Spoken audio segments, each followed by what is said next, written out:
Hi hello! Welcome to our channel. నేను మీ సిరి.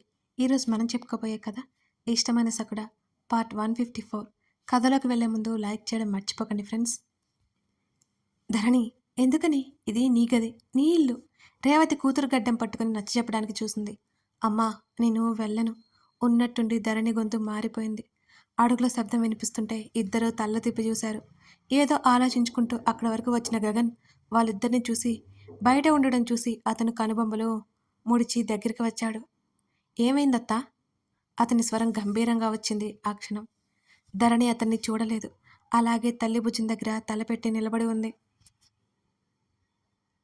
ఆమె వైపు ఒకసారి చూశాడు గగన్. ఒకప్పుడు ఇలాగే తను కనబడితే రేవతి వెనుక దాక్కుని దొంగ చూపులు చూసేది. ఇప్పుడు కూడా ఇంతే. కానీ అప్పుడు ఆమె ముఖంలో బిడియం సిగ్గు, ఆ కళ్ళలో ఎనలేని ప్రేమ కనిపించేవి. కానీ ఇప్పుడు అలా కాదు. ఆ కళ్ళు నిరాసక్తతని తెలియజేస్తున్నాయి. ఆ ముఖంలో సిగ్గుకు బదులు నిర్లిప్తత, విరక్తి కనబడుతోంది. రేవతికి ఏం చెప్పాలో అర్థం కాలేదు కాసేపు. అత్తా, ఏమైంది? అతను మరోసారి అడిగాడు. ధరణి నాతోనే ఉంటుందట. ఆ మాట చెప్పడానికి రేవతికి చాలా కష్టంగా అనిపించింది. అత్తా, నువ్వెళ్ళు, ధరణిని చూస్తూ చెప్పాడు అతను. అమ్మా, నేను నీతోనే ఉంటానని చెప్తున్నా కదా అని తల్లితో మాట్లాడుతూ అక్కడి నుంచి కింద ఉన్న తల్లి గది వైపుకు వెళ్ళడానికన్నట్టు గగన్ని దాటుకుని ముందుకెళ్ళిపోతుంటే ఆమె చేతిని పట్టుకుని ఆపాడు గగన్. అత్తా, నువ్వెళ్ళు, అతను మరోసారి చెప్పడంతో రేవతి మౌనంగా మెట్ల వైపుకు నడుస్తోంది. వదులు, నేను వెళ్తాను అని ధరణి గొడవ చేస్తుంటే రేవతికి వెళ్ళబుద్ధి కాలేదు అసలు. పిచ్చి బాగా ముదిరింది. నేను సెట్ చేస్తాలే, నువ్వెళ్ళు, గగన్ చెప్తుంటే వాళ్ళిద్దరూ ఒకే దగ్గర ఉంటేనే సెట్ అవుతారన్నట్టు రేవతి కిందకెళ్ళిపోయింది. ధరణి చేతిని పట్టుకుని తన వైపుకు లాక్కున్నాడు గగన్. ఆమె అతని వైపు చూడకుండానే అతని చేతిని వదిలించుకునే ప్రయత్నం చేస్తోంది.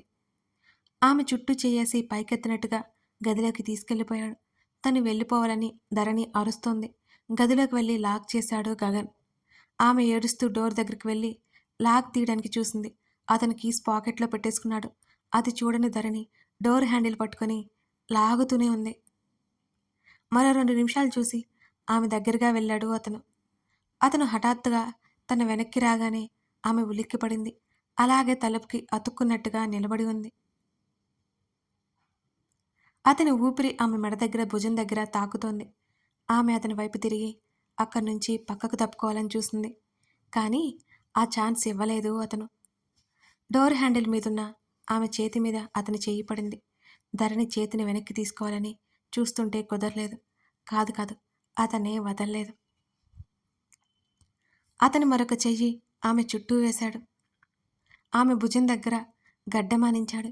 ఆమె పొడవాటి జడ అతనికి ఆమెకి మధ్య తిష్ట వేసి అతనికి విసుగు తెప్పిస్తోంది. ధరణి, వాట్ హ్యాపెన్? ఎందుకిలా బిహేవ్ చేస్తున్నావు? అతను చాలా మంద్రమైన స్వరంతో ఆమె చెవి దగ్గర అడిగాడు. ఆమె కదలికలు ఆగిపోయాయి. ఇది నువ్వు కాదు. ఏమైంది నీకు? ప్లీజ్ నాతో చెప్పు. అతను ఎంతో సున్నితంగా బ్రతిమాలుతున్నాడు ఆమెను. నెమ్మదిగా ఆమె తన వైపుకు తిప్పుకుని ఆమె చేతులు పట్టుకుని, మాట్లాడు, ఏమవుతుంది? ఏం ఆలోచిస్తున్నావు నువ్వు? కిందకి చూస్తున్న ఆమె ముఖాన్ని గమనిస్తూ అడిగాడు గగన్. ఆమె కనుపాప అటు ఇటు కదిలింది. ఆమె కనురెప్పలు రెపరెపలాడుతున్నాయి. ఆమె ఏదో తెగ ఆలోచిస్తున్నట్టు ఆమె కనులు అటు ఇటు చూస్తున్నాయి. ఆమె ముఖం చిట్లించింది. ఆమె కనుబొమ్మలు అంతలోనే ముడిపడ్డాయి. అంతలోనే తన చేతుల్ని అతన్ని బలంగా నెట్టేసింది తన చేతులతో. ఆమె తలుపుకి జారబడి కింద కూర్చుంది. ఏడవసాగింది. ఆ హఠాత్ పరిణామానికి అతను నివ్వెరపోయి చూశాడు ఆమె వంక. అతను వెంటనే ఆమె ముందరకొచ్చి ఏదో మాట్లాడబోతుండగానే ఆమె తల పట్టుకుని పక్కకు వాలిపోయింది. అతనికి మతి పోయినట్టే అనిపించింది ఆమె ఆ ప్రవర్తన. ఇక ఉపేక్షిస్తే లాభం లేదని అతనికి అర్థమైంది. ఆమెను నెమ్మదిగా మంచం మీదకి చేర్చి డాక్టర్కి కాల్ చేశాడు. ధరణి ఏదో స్ట్రెస్ తీసుకుంటుందని, కౌన్సిలింగ్ అవసరమని ఆ డాక్టర్ అన్నాడు. గగన్ ఆలోచనలో పడ్డాడు. ఆమెను సైకియాట్రిస్ట్ దగ్గరికి తీసుకెళ్ళాలి. అంతకుమించి మరో దారి లేదు అతనికి అర్థమైంది. ఆలోచిస్తూ ఆమెను చూశాడు. ఏడ్చి ఏడ్చి ఆమె ముఖమంతా కందిపోయింది. సాలిపోయి పడుకుని ఉన్న ఆమెను చూస్తుంటే అతని ముఖం మీద దిగులు వీచిక ఒకటి తిష్ట వేసినట్టుంది. కాసేపటికి ఆమె పెదవులేవో పలవరించడం అతనికి అర్థమైంది. అతని భ్రుకుటి ముడిపడింది. ఆమె ఏం కలవరిస్తుందో వినడానికి అన్నట్టు దగ్గరగా వెళ్ళాడు. నేను నేను నీకిష్టం లేదు, ఇష్టం లేదు అనే మాటలు పదే పదే పలుకుతోంది. అతని 2 చేతులు అతని జుట్టులోకి వెళ్ళిపోయాయి. నెమ్మదిగా అతని చేతులు అతని ముఖం మీదకి చేరిపోయాయి. ఆ గది నిశ్శబ్దంలో అతని గుండె శబ్దం మెల్లిగా వినిపిస్తోంది. అది భయంతో కొట్టుకుంటున్నట్టుంది. ఆ రాత్రి ధరణిని నిద్రలేపడానికి రేవతి ప్రయత్నం చేస్తుంటే గగన్ వద్దన్నాడు. అలాగే తినకుండా పడుకుంది. అతనికి నిద్ర పట్టలేదు. ఆమెనే చూస్తూ ఆలోచనల మధ్య సతమతమైపోయాడు. ఎప్పుడో తెల్లవారుజామున మూగన్నుగా నిద్రపట్టింది అతనికి. తల పట్టుకుని నెమ్మదిగా కదిలింది ధరణి. గగన్ అప్పుడే గాఢ నిద్రలోకి వెళ్ళిపోయినట్టు, ఆమె లేచినట్టు అతనికి తెలియనేలేదు. అమ్మా! ఆమె చిన్నగా మూలిగింది. కళ్ళు తెరిచి చూసింది. అతని ఛాతీ ఆమెకి కనపడుతోంది. ఆమె తల కాస్త పైకి ఎత్తి చూసింది. గగన్ నిద్రపోతూ కనిపించాడు. అతని చెయ్యి ఆమె చుట్టూతా ఉంది. ఆమె ఉలిక్కిపడినట్టు అతని చేతిని తీసి లేచి కూర్చుంది. ఆమె గబగబా తలుపు తెరిచింది. లాక్ వేయకపోవడంతో ఊపిరి పీల్చుకుని వెంటనే కిందకెళ్ళిపోయింది. నిదానంగా మాట్లాడొచ్చునా అనుకున్న రేవతితో ఇంకా ఏం మాట్లాడలేదు మాళవిక. హాల్లో అందరూ ఉన్నారు. గబగబా ధరణి కిందకు వచ్చి రేవతి దగ్గరికొచ్చింది. అమ్మా! మనం ఇప్పుడే వెళ్ళిపోదాం అంటున్న కూతురు మాటలకు రేవతి విస్తుపోయి చూసింది. మిగతా అందరూ అర్థం కానట్టు చూస్తున్నారు ధరణి వైపు. మనం త్వరగా ఇక్కడి నుంచి వెళ్ళిపోవాలి. పోదాం పద. తల్లి చేతిని పట్టుకొని లేవమన్నట్టు చూసింది ధరణి. రోజురోజుకి వేదలో ఎటువంటి మార్పు కనిపించడం లేదు హర్షకి.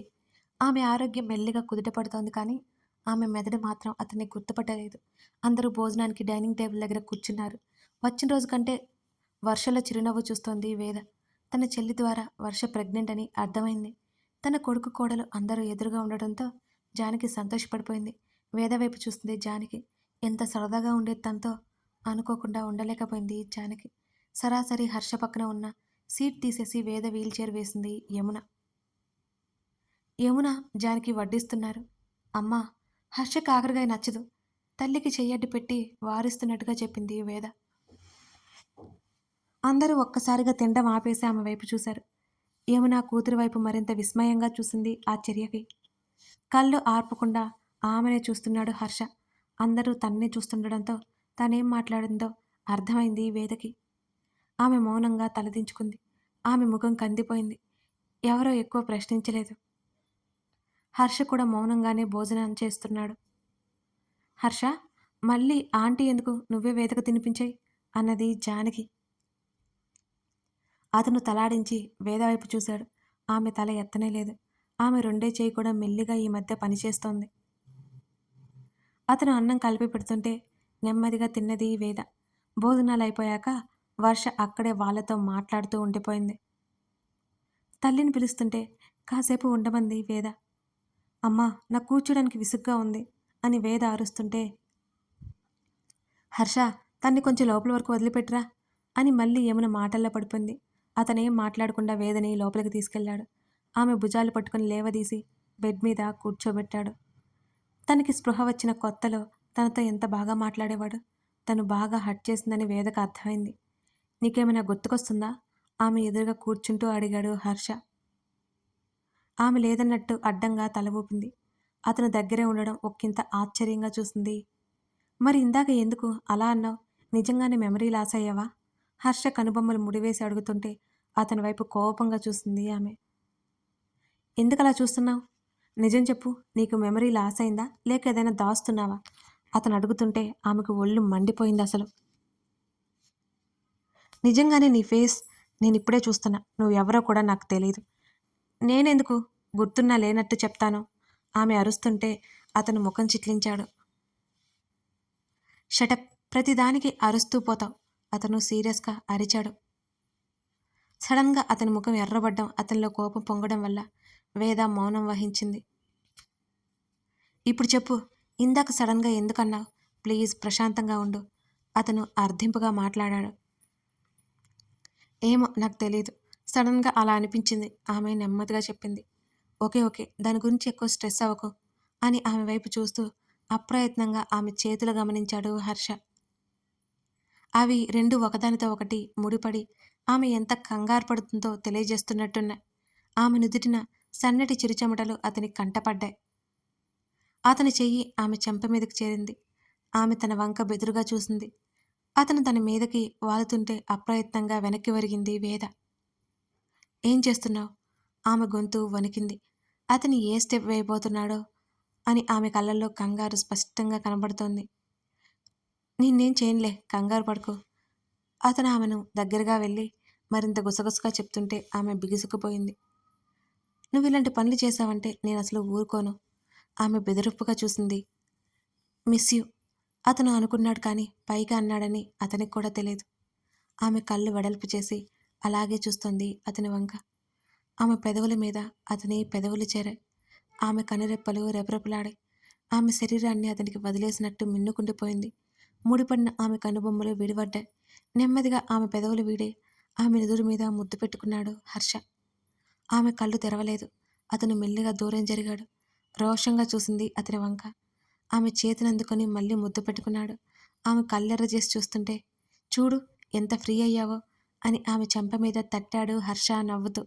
యూ అంటూ ఆమె ఏదో మాట్లాడబోతుంటే, ప్రెజర్ తీసుకోకుండా బుద్ధిగా పడుకో, మళ్ళీ నాకు నచ్చినప్పుడు వస్తాను అని చెప్పి వెళ్ళిపోయాడు హర్ష అక్కడి నుంచి. నోరు తెరుచుకొని చూసింది వెళ్తున్న అతన్నే వేద. ఏమైంది ధరణి? మాలవిక దగ్గరికి వచ్చి అడుగుతుంటే, అమ్మా వెళ్దామా అని ధరణి దీనంగా అడుగుతోంది తల్లిని. ఏమైంది ఈ పిల్లకి అనుకుని, చూడవే అమ్మాయి, మాధవి తెలియకుండా వాగింది, దాని మాటలు పట్టించుకోకు అన్నది పార్వతమ్మ. ఆ సమయంలో ఆమెకి ధరణిని చూస్తే జాలి కలిగింది. అమ్మా, ఇక నేను ఉండను, నాకు ఎవరొద్దు, నేను ఎవరికి వద్దు. ధరణి ఏడుస్తుంటే అందరూ నివ్వెరబోయి చూశారు ఆమె వంక. నోటి మీద చెయ్యేసుకుంది పార్వతమ్మ అప్రయత్నంగా. గగన్ రావడంతో అందరూ అతని వైపు చూశారు. ధరణి రేవతి ముందు కూర్చున్న ఆమె చేతిని పట్టి పైకి లేపి, పదా వెళ్దాం అన్నాడు. ఆమె బిహేవియర్కి అందరినీ గమనిస్తూనే. నేను రాను, నీతో నేను రాను, నేను ఉండను ఆమె పిచ్చి పిచ్చిగా అరుస్తూ ఏడుస్తుంది. ధరణి రేవతి తేరుకుని కూతురు దగ్గరగా వచ్చింది. ధరణి ఓపిక లేనట్టు గగన్ భుజం మీద వాలిపోయింది. అతను ఆమెను తీసుకుని వెళ్ళిపోయాడు. రేవతి కళ్ళు తుడుచుకుంది. మాలవిక ఏదో అడగబోతుంటే, దెయ్యం పట్టిన దానిలా అరుస్తుంది ఏంటి పిల్ల? ఎందుకు అయినా మంచిది, ఒకసారి చూపించండి అంది మాధవి. ఆ మాటకి రేవతికి ఆవేశం చప్పున పొంగింది. మాధవి, పిచ్చి పిచ్చిగా మాట్లాడుకో, మాలవిక ముందే అరిచింది. నేనేం తప్పుగా అనలేదే అని అంటున్న మాధవి రేవతి చూపులకి నోట్లోనే మాట ఆపేసింది. మాధవి, ఇంకొక మాట నీ నోటి నుంచి వచ్చిన నేను ఊరుకోను. మతి ఉండే మాట్లాడుతున్నావా? మాలవిక సీరియస్ అయింది. అది కాదు వదిన, నోర్ముయ్, నోటిని అదుపులో పెట్టుకో మాలవిక గట్టిగా చెప్పింది. మాధవి కోపంతో పళ్ళు బిగించింది. ఆమెకది చాలా అవమానంగా అనిపించింది. అక్కడి నుంచి వెళ్ళిపోవాలనుకున్నది కానీ తన కూతురు కోసం ఆగిపోయింది ఆమె. టీపాయ్ మీదున్న తన మొబైల్ మోగుతుంటే గగన్ అవ్వడంతో లిఫ్ట్ చేసింది రేవతి. అత్త, పైకి రా అతను చెప్పి కాల్ కట్ చేశాడు. రేవతితో పాటు మాలవిక గగన్ గది వైపుకి అడుగులు వేశాడు. అత్త ఫ్రెష్ అవుతుందేమో, డ్రెస్ చేంజ్ చేసి ఏదైనా పెట్టు రేవతిని చూస్తూ చెప్పాడు అతను. అతను మొబైల్ తీసుకొని బయటికి వెళ్ళిపోయాడు. ఓపిక లేనట్టు పడుకుని ఉంది ధరణి. ఆమె నెమ్మదిగా కళ్ళెత్తి చూసింది. అసలు ఏం జరుగుతుందో మాలవికకి అర్థమే కాలేదు. మరో అరగంట తర్వాత ఓవైపు మాలవిక ధరణి జడవేస్తుంటే రేవతి తినిపించసాగింది. ధరణి మౌనంగా ఎదురుగా ఉన్న తల్లిని చూస్తోంది. ఇద్దరు ఏం మాట్లాడలేదు. ధరణి తన అత్తయ్య పిలుపుకి కాస్త పక్కకు తిప్పి చూసింది తలని. జడ వేయడం పూర్తి చేసి ధరణికి ఎదురుగా కూర్చుంది మాలవిక. కోడలి చేతులు పట్టుకొని, ఏమైంది ధరణి, ఎందుకని ఇక్కడి నుంచి వెళ్ళిపోవాలి అనుకుంటున్నా అని అడిగింది మాలవిక. ధరణి మాట్లాడలేదు. ఇక్కడేమైనా ఇబ్బందిగా ఉందా నీకు మాలవిక అడుగుతుంటే, అయినా సరే ఏ సమాధానం చెప్పలేదు ధరణి. తినిపించడం పూర్తి చేసింది రేవతి. కాసేపటికి గగన్ వచ్చాడు. మాలవిక రేవతి బయటికి వెళ్ళిపోతుంటే ధరణి ఏం మాట్లాడలేదు. ఆమె 2 చేతులు ఒడిలో పెట్టుకుని చేతులు చూసుకుంటూ కూర్చుంది. గగన్ రావడంతో ఎదురుగా కూర్చోవడం తెలుస్తున్నా ఆమె ఏమీ మాట్లాడలేదు. వారించలేదు కూడా. కథ కొనసాగుతోంది. ఇంతకీ ధరణి ప్రవర్తనకి కారణమేంటి? గగన్ తెలుసుకుంటారా? వారిద్దరి మధ్య అపార్థం ఎలా తొలగిపోతుంది? తెలుసుకోవాలంటే ముందు ముందు పార్ట్స్ చూడాల్సిందే.